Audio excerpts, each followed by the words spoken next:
Good day, everyone. This is the group 5, and I will be presenting to you about the integration by parts. Before that, I will read you first our members. July Nine, truly yours, Jeanette Antisoda Inop, Jean Claire Chome, Jovelyn Tijano, Jennifer Dagyo, and Kimni Bernos. Our topic is all about integration by parts. So our objectives are: define integration by parts, state the formula for integration by parts, use the formula for integration by parts to solve the examples of integration problems. And now, let us know what is integration by part. Integration by parts is used to integrate the product of two or more functions such as logarithmic, inverse trigonometric, algebraic, trigonometric, and exponential function. In calculus, integration by part is a theorem that relates the integral of a product function to the integral of derivatives and antiderivatives. The proof of integration by parts can be obtained from the formula of derivatives of a product of two functions. For two functions f of f times x and g times x, the derivatives of the product of these two functions is equals to the sum of derivatives of the function of the first function multiplied with the second function, and then the derivative of the second function multiplied by the first function. So now, my group mates will show to you some examples of the integration by parts formula. They will show an example so that you can understand more. So we have the first example. Evaluate integral of 4x cos 2 minus 3x dx. So the first step here is to pick u and dv. We want to choose u and dv so that when we compute du and v and plugging everything into the integration of parts formula, the new integral we get is one that we can do. So with that in mind, it looks like the following choices for u and dv should work for us. So we have the equation integral 4x cos 2 minus 3x dx. For the u, we have 4x, and the dv is equals to cos 2 minus 3x dx. So it derives from our equation. So next is that we need to compute the du by differentiating u and the v by integrating the dv. So let's find the derivative. So we have the derivative of u is equals to 4 dx. Then we have the derivative of b, which is v is equal to negative 1/3 sine 2 minus 3x. So next is plugging u, dv, v, and dv into the integration by parts formula. It gives us integral of 4x cos 2 minus 3x dx is equal to 4x multiplied by negative 1/3 sine 2 minus 3x minus integral of negative 4/3 sine 2 minus 3x dx is equal to negative 4/3x multiplied by sine 2 minus 3x plus 4/3 integral sine 2 minus 3x dx.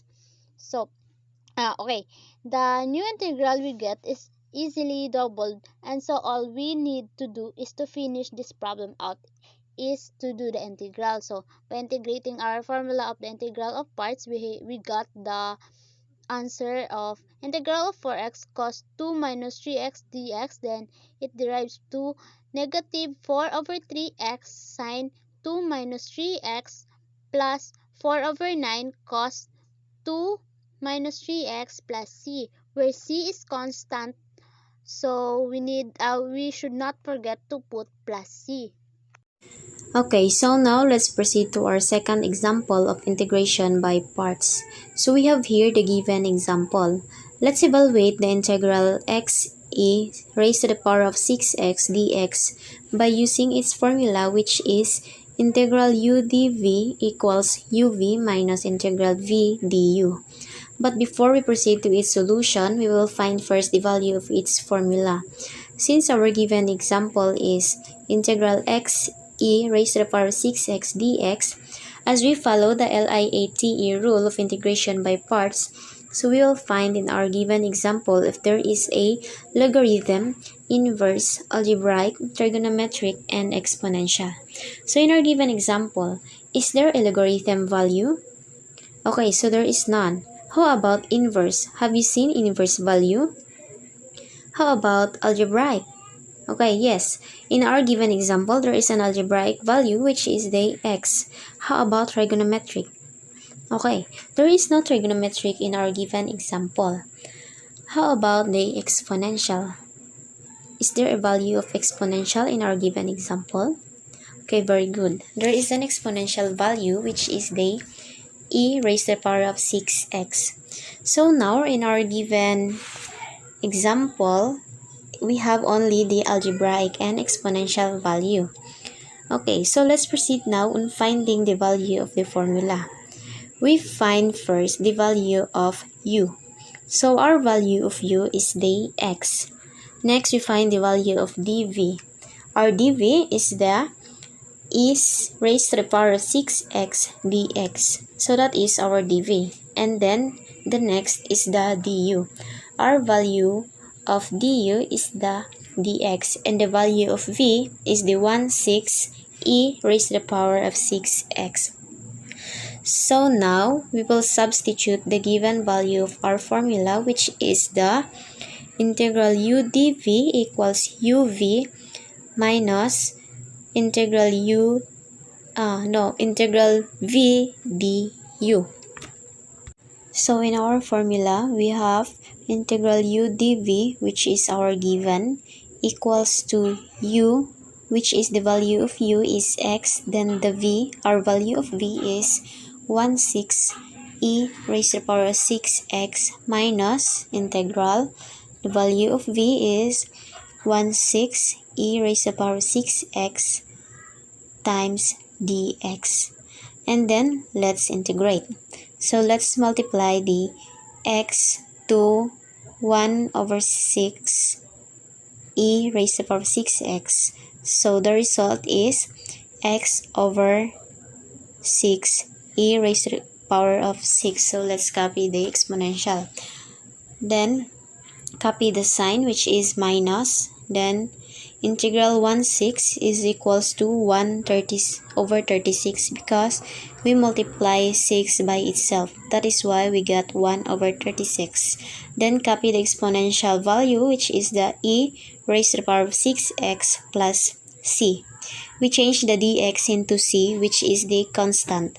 Therefore, our final answer is integral x e raised to the power of 6x dx is equals to x over 6 e raised to the power of 6x minus 1 over 36 e raised to the power of 6x plus c.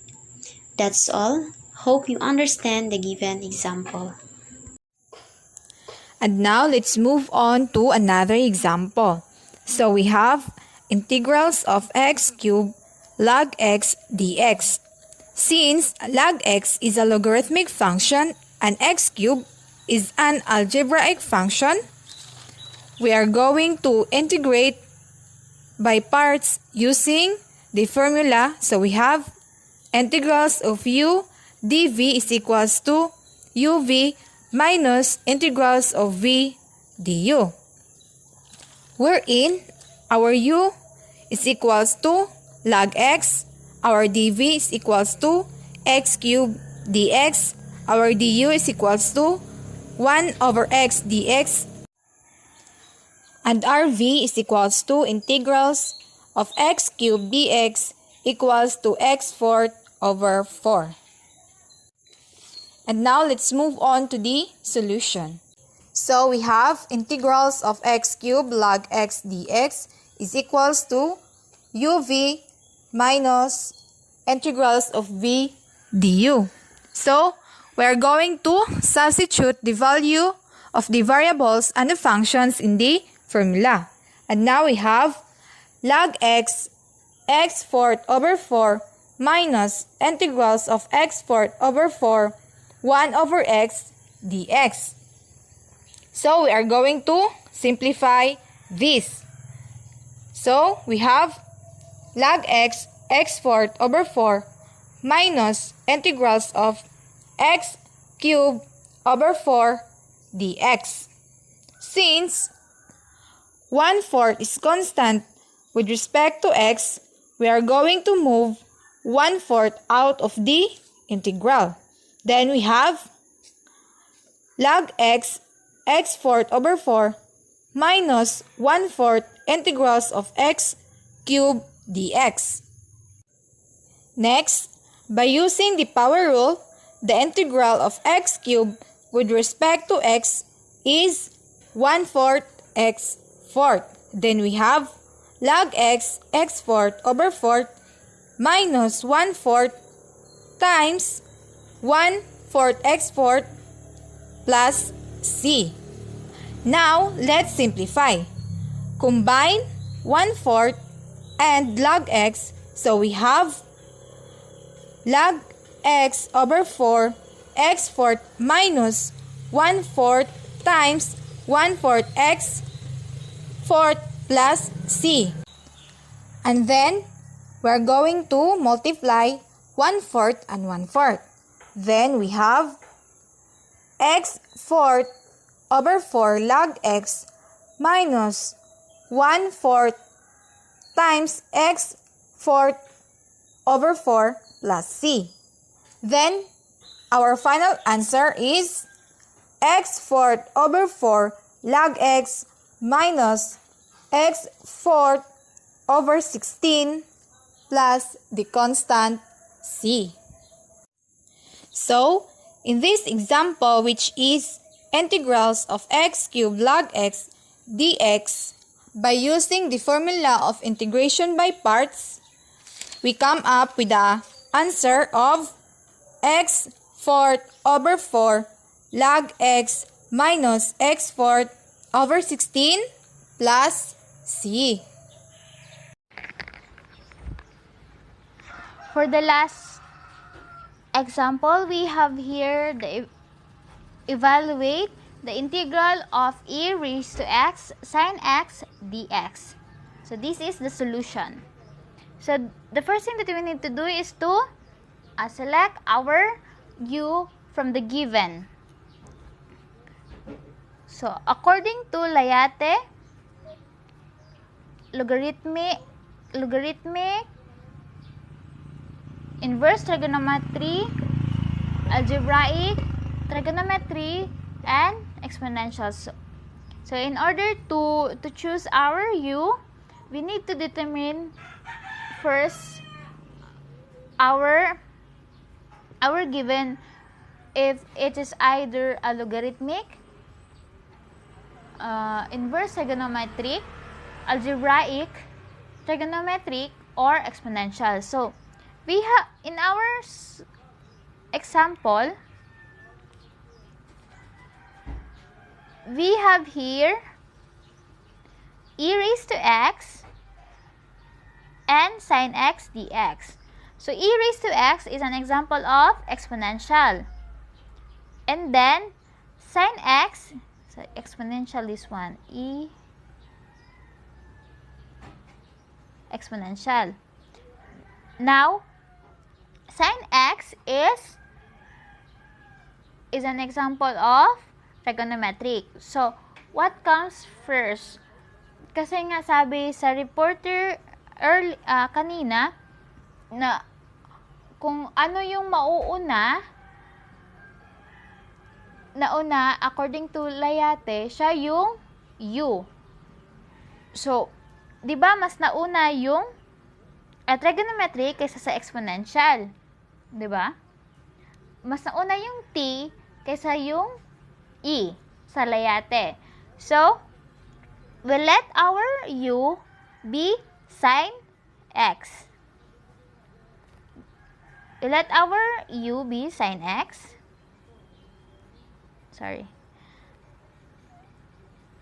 Sine x. And then, for the next step,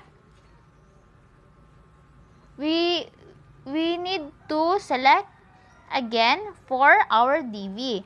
So, ano yung natira? Yun yung dv. So, ang natira dito sa ating given is the e raised to x at saka dx. So these two are our dv. So, our dv is equals to e raised to x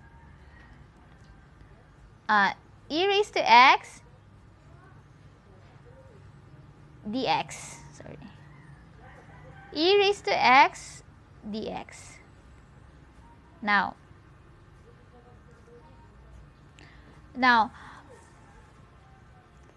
kompleto na ba yung isa-substitute natin for our formula? Kasi ito yung ating formula. Meron na tayong u at saka dv. Ano pang kulang?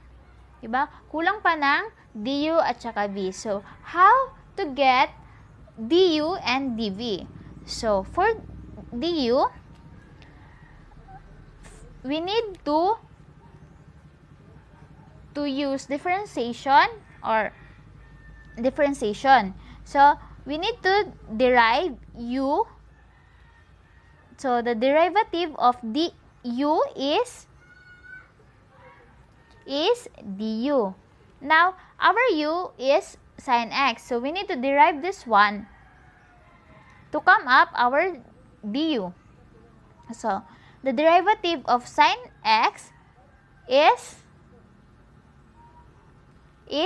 cosine x. Diba? Cosine x, then we don't forget to the dx. Now, for v, we need to integrate the dv. So, the integral of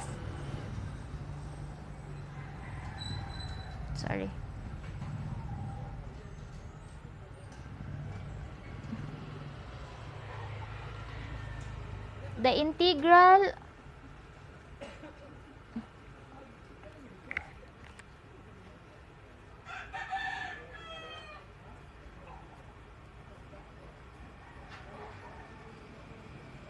integral of dv is equals to v.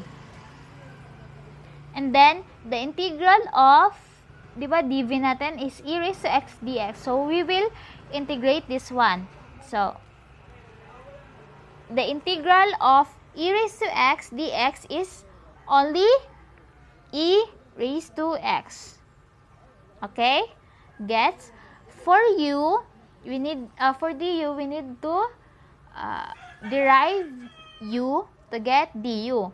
And then, for v, we need to integrate, find the integral of dv to get the v. Okay? Is it clear? Now, our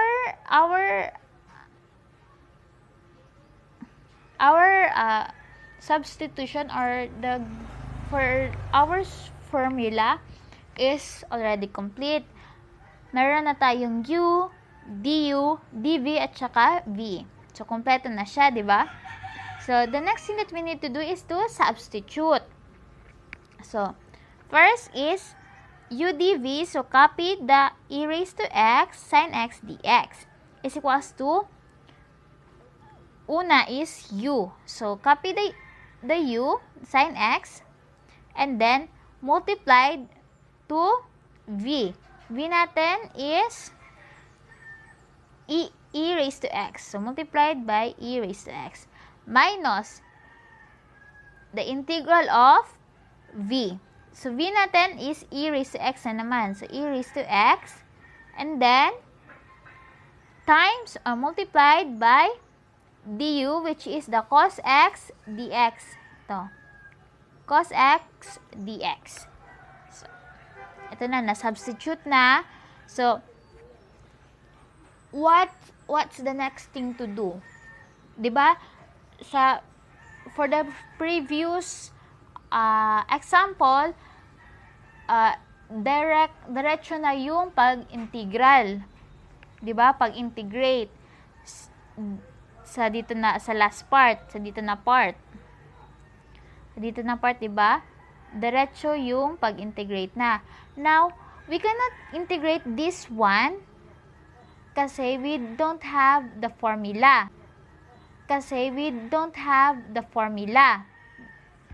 So hindi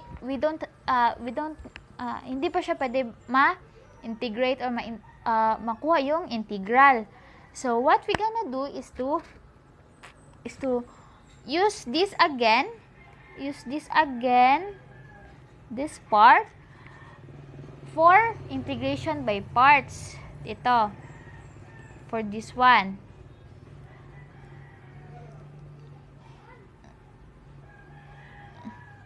So, kukunin ulit natin yung du, ito na part, ito. Yung du, yung u, yung dv, at saka yung v. Kasi nga, we will use again the integration by parts. But before that, let us, para hindi natin makakalimutan, let us multiply this one. Multiply. So, sin x multiplied by e raised to x is equals to e raised to x sin x. And then, copy na lang yung gagamitin natin na para sa integration by parts, this one. So, copy. Now, diba, the first thing that we need to do is to select again our u for this one. So our u here is cosine x. So u natin dito is cosine x. So our wala tong dx. So for our dv, yung mga natira sa given, which is e raised to x and dx. So, dx, may dx siya dito dx. Sorry.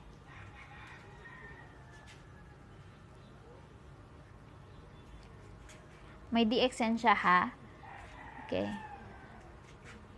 Our dv is e raised to x dx.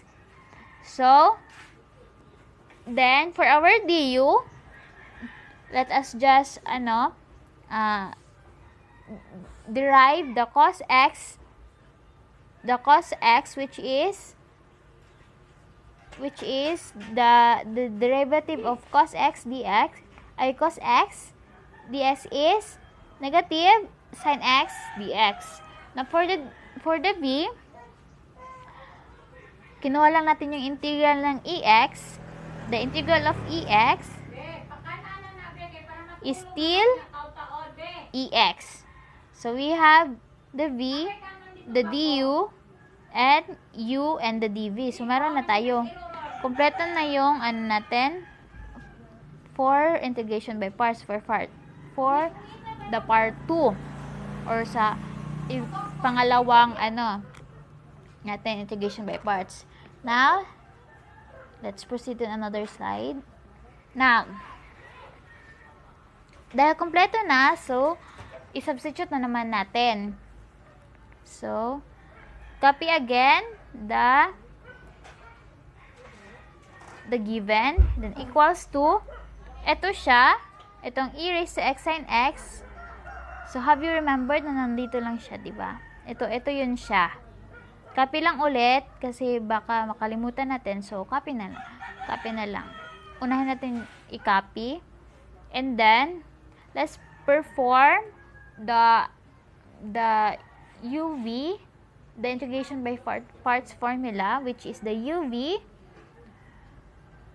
minus the integral of u multiplied by du. So,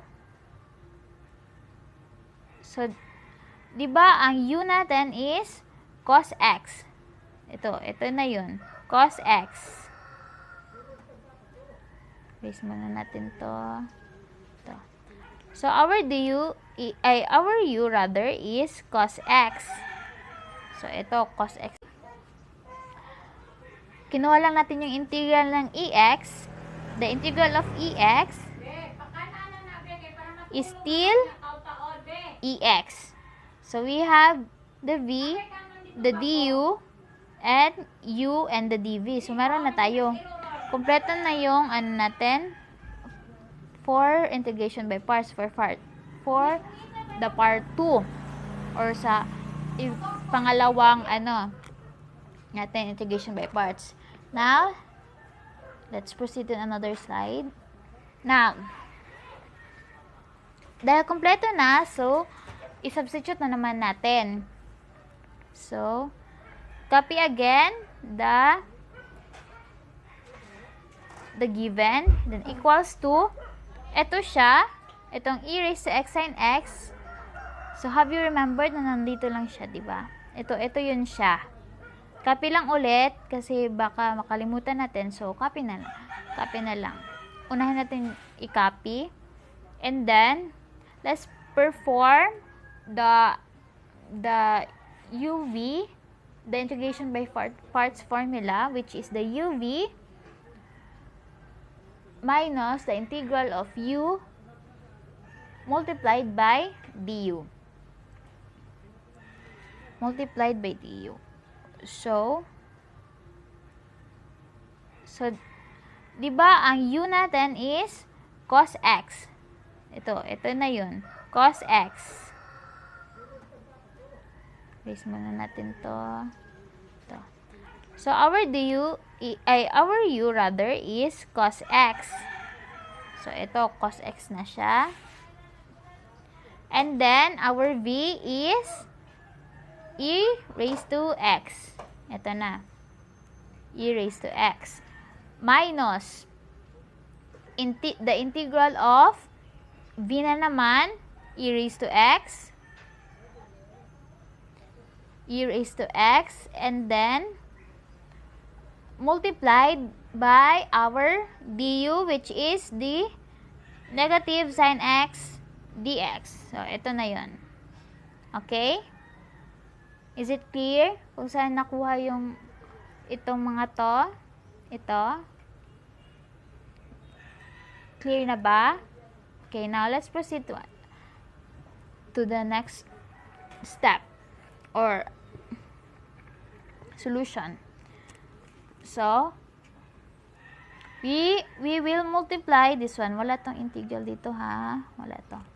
So, multiply this one, negative, ito. So, e raised to x times cos x is equals to negative e raised to x cos x. Kasi kapag i-multiply mo tong dalawa is positive yung sagot. Then, may negative man dito na sign, so negative pa rin. Okay? Then, ito, dito naman sa loob, e raised to x times negative sin x dx. Positive yan siya.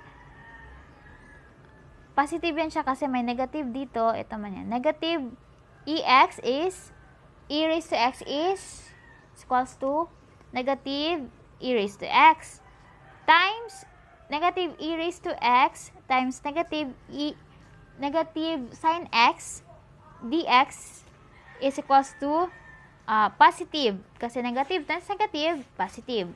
So, positive e raised to x sin x dx. But in our kasi sa loob man to ng bracket, 'di ba? Sa labas ng bracket, merong siya, negative sign. Merong negative sign. So, ang positive dito, magiging negative pa rin siya. Kasi, positive times negative is equals to negative. So, negative, ito siya. Ito na yun siya. Negative. Okay? Did you get it? May mga tanong? Wala. So, okay. Let's proceed. For the next, sorry. Wala tong ha. for the next one, kasi nga, have you observed na ito siya, pabalik-balik lang siya? 'Di ba? Ito, tsaka ito, same. Same pa rin, same lang din. 'Di ba? Sa kanina na, sa the first part na yung sa integration by part, 'di ba? Same lang siya, 'di ba? Ito, same lang siya, 'di ba? So, what will be our next step or next process? Gagamitin pa ba natin yung integration by parts para makuha na naman yung du tsaka yung u tsaka dv,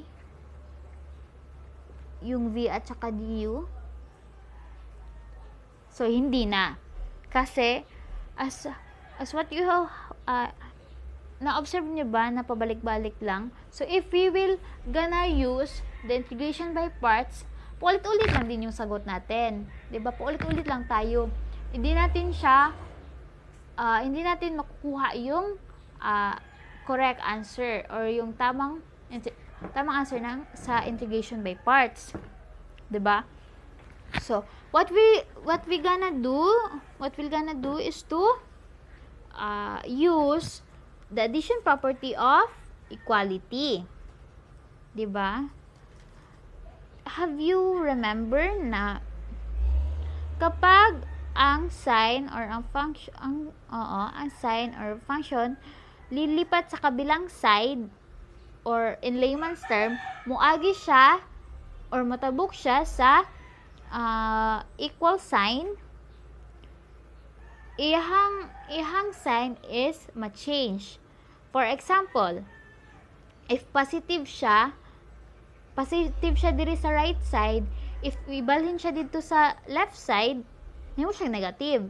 If negative po siya diri sa right side, pag ibalhin na po siya sa left side, pag maagi siya sa equal sign, mahimo siya og positive.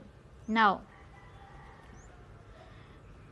this one, if we are going to transfer this one, so magiging positive siya, 'di ba? Kasi negative man siya. So magiging positive siya, kaya merong addition dito, merong positive sign dito. Kasi same lang naman sila. So i-add. Are you done? Your 6 minutes is over. Okay, send it to Jovelyn Tihano. PM her for your answers. Okay, now for the answers. So number 1, the integral of x secant x tangent x dx. So this is the answer.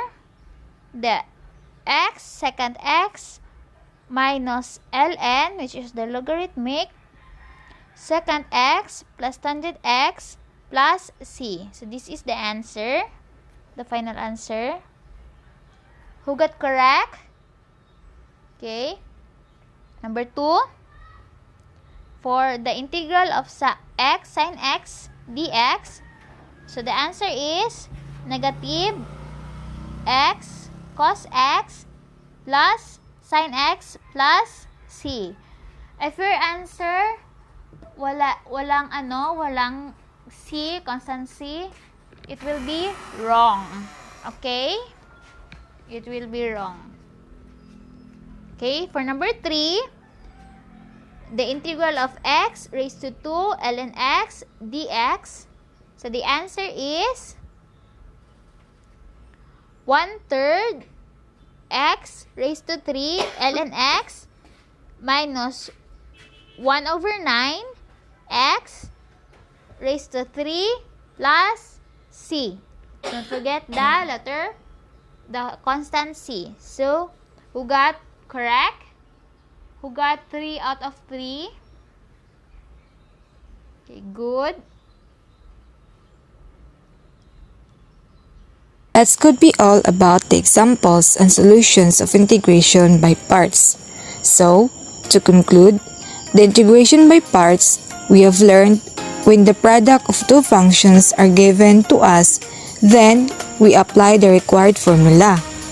The integral of two functions is taken by considering the left term as first function and second term as the second function. This method is we call the Liati rule. So this rule helps us to solve integration by parts examples using integration by parts formula. That would be all. Thank you for watching and listening. I hope you will learn something from this video.